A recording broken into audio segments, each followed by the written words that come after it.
makasih. Namanya siapa, Mas? Nama saya Ruli. Ya, halo, makasih, Mas. Namanya siapa? Nama saya Leo.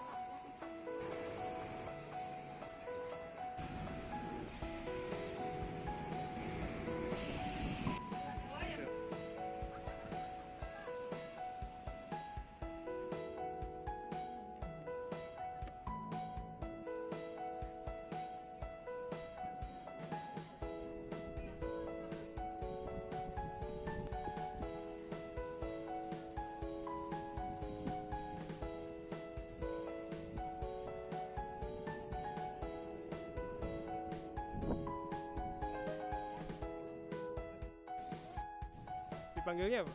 Mas Didan. Mas, namanya siapa, Mas? Namanya Iksan.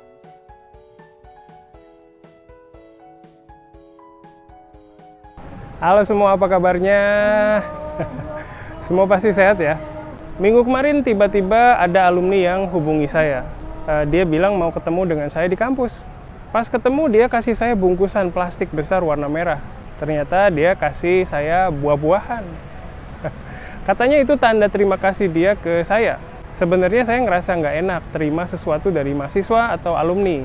Tapi kalau udah dibawain kayak kemarin, saya nggak bisa nolak. Alumni itu sekarang kerja sebagai pengajar bahasa Jepang dan bahasa Indonesia loh. Sama kayak saya ya. Terus minggu kemarin perkuliahan di kampus diliburin untuk rayain Natal dan Tahun Baru. Perkuliahannya sih nggak ada, tapi dosen dan karyawan tetap masuk kayak biasa.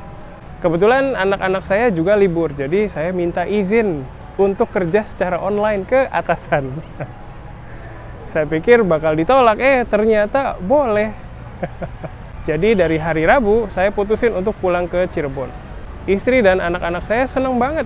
Mereka semangat banget pas ngepak baju ke dalam koper.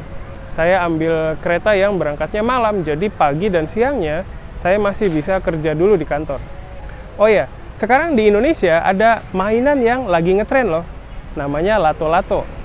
Apa ada yang pernah dengar nama mainan ini?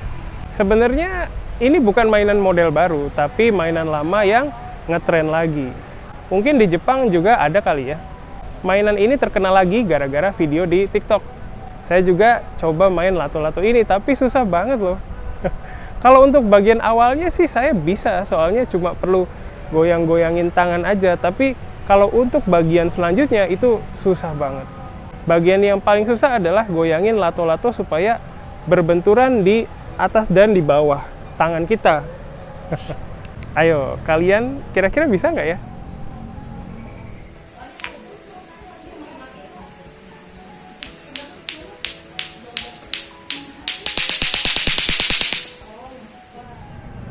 Oke, itu tadi cerita di keseharian saya.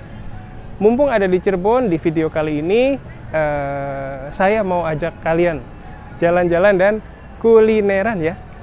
Kalau di konten tentang Cirebon sebelumnya kan saya jalan-jalan sampai daerah Trusmi ya. Masih inget nggak? Nah, kali ini saya nggak jauh-jauh. Supaya nggak capek ya. Saya jalan-jalan di sekitar kota Cirebon aja. Pagi pertama di Cirebon, saya dan istri langsung pesan nasi lengko. Nasi lengko adalah salah satu sarapan khas Cirebon. Karena ini sarapan, jadi kita cuma bisa makan nasi lengko di pagi. Kalau udah siang ya nggak ada yang jualan. Terus saya juga makan tahu gejrot loh. Makanan ini juga makanan khas Cirebon. Tahu gejrot ini intinya tahu yang dicampur dengan saus kecap manis dan bawang merah. Nah, kalau yang suka pedas pasti ditambahin cabai rawit. Tahu yang dipakai ini tahu yang emang khusus dibuat untuk tahu gejrot. Bentuknya kubus, terus ukuran sisinya mungkin masing-masing 5 cm. Bagian dalamnya agak kosong gitu. Kalau dibandingin dengan makanan Jepang, tahu gejrot ini kayaknya mirip banget sama agedofu yang ada di kitsune udon. Makanya waktu istri saya di Jepang, dia suka banget kitsune udon. Oh ya, saya juga sempat sholat Jumat di masjid terbesar di kota Cirebon loh. Nama masjidnya adalah Masjid At-Taqwa. Masjid ini ada di samping lapangan alun-alun Kejaksan yang dulu saya pernah ceritain. Nah, waktu di sini saya sempat wawancara 2 orang mengenai wisata kota Cirebon. Coba kalian cek ya. Halo, makasih. Namanya siapa, Mas? Nama saya Ruli. Oke, Mas Ruli asli Cirebon atau dari tempat lain? Saya asli Cirebon. Asli Cirebon. Tinggal di Cirebon juga? Saya tinggalnya di Bekasi, kebenaran kerja di sana di Bekasi. Lagi jalan-jalan ya? Iya, lagi liburan. Oke, ini saya lagi nanya tentang wisata di kota Cirebon, Mas. Menurut Mas Ruli, tempat wisata di Cirebon tuh ada apa aja sih? Oh, banyak ya, kalau di Cirebon banyak banget. Ya salah satunya di sini di alun-alun Kejaksan. Ada masjid rayanya juga yang terkenal. Ikonnya Cirebon lah, Masjid Raya At-Taqwa, Masjid Agung. Terus ada Ade Irma, di sana tempat main anak-anak. Terus di Kejawanan, di sana ada laut. Nah, terus di sini juga banyak kesultanan. Ada Kesultanan Cirebon, Kecirebonan, Kanoman, Kasepuan. Banyak sih, masih banyak lagi. Sip, makasih Mas. Nah, kalau kulinernya gimana, Mas? Kulinernya banyak banget di sini ya. Mau nyari apa aja ada di sini. Kuliner yang menurut Mas Ruli paling enak tuh apa di Cirebon? Nasi jamblang, sega jamblang khas. Terus yang kedua apa tuh? Ada empal gentong, ada nasi lengko. Tuh khas banget sih. Kalau kesini wajib lah. Wajib ya? Oke. Sip Mas Ruli. Kalau misalnya orang datang ke sini terus mau bawa oleh-oleh tuh oleh-olehnya apa, Mas? Oleh-olehnya Cirebon tuh ada. Oh, ini yang paling khas itu terasi. Terasi, ada kerupuk udang. Terus apa lagi ya? Campolai, sirup campolai. Oh, iya. Sirup campolai ya? Campolai. Itu enak itu. Sip, makasih banyak Mas Ruli. Ya, sama-sama. Halo, makasih Mas. Namanya siapa? Nama saya Leo, asal Pilang. Oh, dari Pilang ya Mas ya? Iya. Jadi asli Cirebon ya? Asli. Lahirnya di Cirebon? Lahirnya di Cirebon. Terus ini saya lagi nanya tentang wisata di Cirebon, Mas. Tempat wisata yang paling bagus tuh apa menurut Mas Leo? Misalnya ada yang ingin belajar batik, saya merekomendasikan ke daerah Trusmi. Di situ banyak batik, soalnya banyak buat batik bikin. Iya. Oke. Ada lagi nggak selain itu? Paling ke Keraton sama ke Gunung Jati buat ziarah ke makam Sunan Gunung Jati. Oh, di Gunung Jati ada makam Sunan Gunung Jati ya? Iya. Selain itu ada lagi nggak? Satu lagi mungkin? Paling ke ini aja sih, Pantai Kejawanan di situ. Namanya Pantai Kejawanan. Pantai apa, Mas? Kejawanan. Di situ ada apa aja, Mas? Ada kayak buat refreshing aja, lihat ke pantai gitu, ada perahu. Bisa naik perahu gitu? Bisa. Nah, sekarang saya nanya tentang kulinernya, Mas. Kuliner yang paling enak di Cirebon menurut Mas Leo apa tuh? Nasi jamblang sih enak. Yang keduanya apa? Empal. Sip, makasih Mas Leo. Ini yang nonton kebanyakan orang asing yang lagi belajar bahasa Indonesia. Siapa tahu ada yang mau kenalan sama Mas Leo, boleh? Boleh. Pakai apa tuh? Pakai via Facebook nggak apa-apa. Oh, Facebook, nggak punya IG, Mas? Enggak. Jarang ya? Masih SMA kan ya? Masih. Kenapa nggak main IG? Enggak minat aja, yang kurang cocok gitu. Oke. Nama Facebooknya nanti kasih tahu ya, Mas ya? Iya. Oke, sip. Makasih Mas Leo. Iya, sama-sama. Gimana wawancaranya? Apa bisa ketangkep? Akhir-akhir ini saya banyak wawancara orang untuk konten Harinya Japanesia. Semoga wawancara ini bisa buat kalian terbiasa dengan cara bicara orang Indonesia ya. Di wawancara tadi, terutama di bagian kuliner, semua orang sebutin 2 makanan khas kota Cirebon. Apa ada yang tahu? Ya betul, makanan itu adalah nasi jamblang dan empal gentong. Habis wawancarai 2 orang tadi, saya langsung jalan lagi untuk cari tukang jualan empal gentong dan nasi jamblang. Saya jalan sekitar 2-3 kiloan dari situ dan bisa nemu tukang jualan empal gentong. Sebenarnya kalau di daerah lain, kata empal itu bisa merujuk ke jenis makanan yang beda.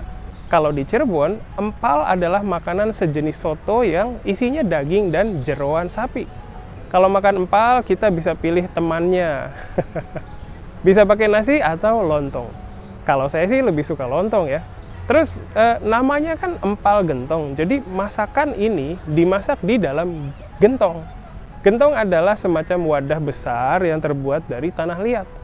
Terus kalau empal gentong yang masih tradisional biasanya dimasak pakai kayu bakar. Nah, lanjut dengan makanan selanjutnya yaitu nasi jamblang. Makanan ini sebenarnya sejenis dengan nasi padang, tapi ya beda di lauk dan penyajiannya ya. Kalau nasi jamblang itu biasanya disajiin di atas daun jati.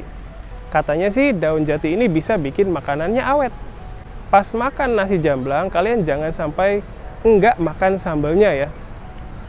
Sambelnya enak banget. Walaupun kelihatan pedes banget, tapi rasanya nggak sepedes yang kalian pikir ya. Pokoknya enak banget deh.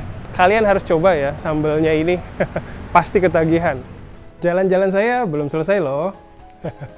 Tujuan selanjutnya adalah objek wisata yang lumayan bagus tapi kayaknya kurang terkenal. Namanya adalah Gua Sunyaragi. Sebenarnya tadi saya ambil video di Gua Sunyaragi, tapi pas lagi ambil video tuh hujan besar ya, jadi terpaksa saya nggak teruskan gitu. Jadi saya lanjutkan di sini ya. Posisinya adalah di dekat terminal bis Cirebon. Katanya gua ini adalah tempat latihannya prajurit dari Keraton Kasepuhan. Mungkin kalau zaman sekarang mirip dengan pusat pelatihan kali ya. Di Gua Sunyaragi itu prajurit berlatih seni bela diri, terus buat senjata, terus istirahat dan menerima nasihat dari Sultan. Saya lahir dan besar di Cirebon, tapi dari kecil sampai sekarang, termasuk yang tadi ya, saya cuma 2 kali jalan-jalan ke Gua Sunyaragi loh. Dari lahir sampai umur 5 tahun, sebenarnya saya tinggal di daerah dekat gua itu. Dulu saya nggak ngerti nilai sejarahnya, tapi sekarang ya udah mulai ngerti sedikit-sedikit. Mungkin saya jadi gitu karena sekarang nggak tinggal di Cirebon lagi kali ya. Oh ya, pas di Gua Sunyaragi saya wawancari orang lagi loh. Coba kalian cek ya. Halo, makasih. Namanya siapa, Mas? Didan Cahya Maulana. Dipanggilnya apa? Mas Didan. Mas Didan ya. Ini saya lagi bikin konten tentang wisata di Cirebon, Mas Didan. Nah, kalau menurut Mas Didan, untuk orang-orang yang datang dari luar kota Cirebon terus datang ke sini buat wisata, itu paling bagus kemana dulu tuh? Kalau paling bagus dari awalnya Keraton Kasepuhan sama ini Gua Sunyaragi. Sunyaragi ya. Tuh, karena itu sambungannya nyambung. Oh, jadi Keraton Kasepuhan sama Gua Sunyaragi itu satu. Nyambung betul. Karena Sunyaragi ini tempat menyepikan diri atau betapanya dari keluarga kesultanan. Gitu. Oke, sip. Setelah Gua Sunyaragi tadi apa ya? Sama Keprabonan sama Kecirebonan. Barangkali mau tahu ke Padepokannya atau tempat pesantrennya putra-putri kesultanan tuh.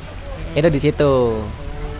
Namanya Keprabonan. Ya, Keprabonan sama Kecirebonan. Kalau Keprabonan punya Keraton Kanoman, kalau Kecirebonan punya Keraton Kasepuhan. Oh gitu. Jadi itu tempat belajarnya anak-anak atau keluarganya Sultan ya? Iya, betul. Oke, Mas Didan. Selanjutnya saya mau nanya tentang kuliner kota Cirebon nih. Menurut Mas Didan, kuliner yang wajib dicobain itu apa? Itu empal gentong sama nasi jamblang. Kalau empal gentong itu empal gentong Haji Aput. Nah, nasi jamblang ada 2 nih. Ada Mang Dul sama Ibu Nur tuh, deket-deketan ya.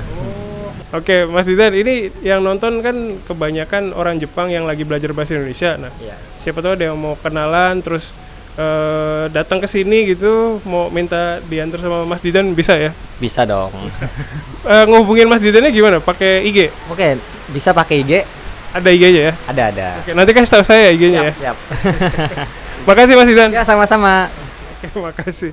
Mas, namanya siapa, Mas? Namanya Iksan, panggilan Iksan, nama lengkapnya Iksan Tia Setiawan. Oke, Mas Iksan ya. Sip, ini saya lagi bikin konten tentang wisata kota Cirebon, Mas Iksan. Menurut Mas Iksan, kalau orang dari luar Cirebon datang ke sini buat jalan-jalan itu wajib pergi kemana dulu? Kalau di Cirebon ini lumayan banyak banget buat tempat wisata. Salah satunya ini ada di Taman Sari Gua Sunyaragi, berupa sebuah bangunan yang terbuat dari batu karang laut di tengah-tengah kota gitu. Itu dari karang laut ya? Betul, dari karang laut dibangun ya. Nanti kalau misalkan teman-teman penasaran buat kesini, bisa datang aja langsung ke Taman Sari Gua Sunyaragi. Selain di Gua Sunyaragi, bisa juga kita mengunjungi keraton-keraton yang ada di Cirebon. Di Cirebon ini ada 4 keraton. Ada Keraton Kasepuhan, ada Keraton Kanoman, Keraton Kacirebonan, sama Keraton Kaprabonan. Begitu. Oke, banyak banget ya? Banyak banget. Di sana kita bisa melihat di museum-museum peninggalan-peninggalan zaman dulu, peninggalan Kesultanan Cirebon zaman dulu, begitu. Oke. Makasih Pak Iksan. Nah, terus pertanyaan selanjutnya itu tentang kuliner, Mas Iksan. Ya. Kira-kira kuliner yang wajib dicoba pas di Cirebon itu apa? Kalau kuliner ini salah satu yang terbaik masih dipegang oleh mungkin nasi jamblang. Di Cirebon itu makanan khas Cirebon, beberapa campuran makanan yang memiliki alas dari daun jati. Sama ada juga empal gentong. Gitu, di Cirebon itu makanan khas Cirebon, terbuat dari bahan dasarnya daging sapi. Oke. Sip. Terus ini yang nonton kebanyakan orang Jepang yang belajar bahasa Indonesia. Kira-kira kalau mau kenalan sama Mas Iksan bisa ya? Bisa banget tuh. Pakai apa biasanya? IG ya? Saya pakai IG bisa, ada IG-nya juga. Oke, sip Mas Iksan. Nanti kasih tahu IG-nya ke saya ya. Boleh banget. Makasih Mas Iksan. Sama-sama.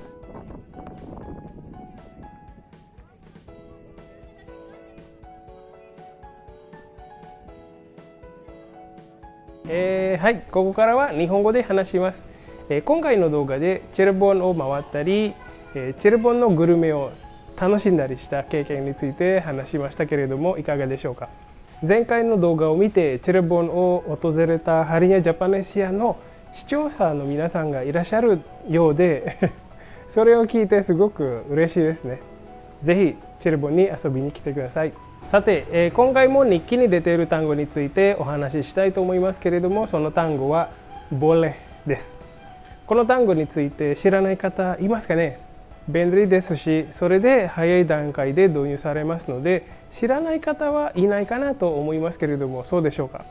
日本語にすると、許可を与えるときに使ういいよとかどうぞとかになることが多いかなと思います。まずその例文を見てみましょう。例えば、motor dengan kapasitas mesin di atas 250cc boleh parkir di sini という文章で、意味は250cc 以上のエンジンのバイクはここに駐車してもいいですという意味です。そうです。大体何々してもいいっていう解釈になりますけれども、ボレには実は可能またはできるという意味合いもありますので、ここに駐車できます